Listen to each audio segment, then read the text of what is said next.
Les enjeux liés au développement durable sont bien réels au sein des territoires ces dernières années. C'est pourquoi une bonne gouvernance des collectivités territoriales et une responsabilité sociale adéquate donnent lieu à des avantages en termes de performance. Pour ce faire, les participants de cette session ont misé sur l'intégration dynamique des acteurs et des ressources.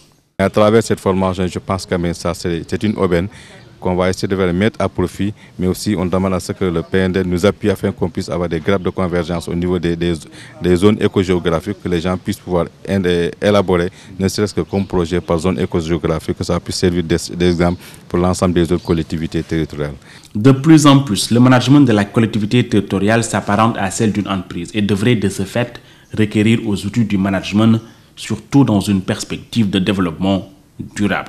Les outils opérationnels vont servir à la planification, mais surtout à une nouvelle, je ne vais pas dire une nouvelle, mais à une planification qui va davantage intégrer les questions de développement durable, autant dans la phase planification que dans la phase suivi-évaluation.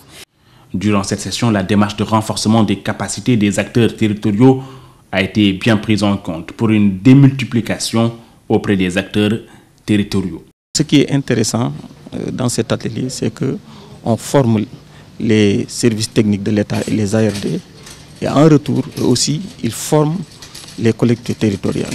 Donc ça ne fait que renforcer l'acte 3 de la décentralisation défini par son Excellence, le chef de l'État, pour des collectivités territoriales viables, compétitives et porteuses de développement durable.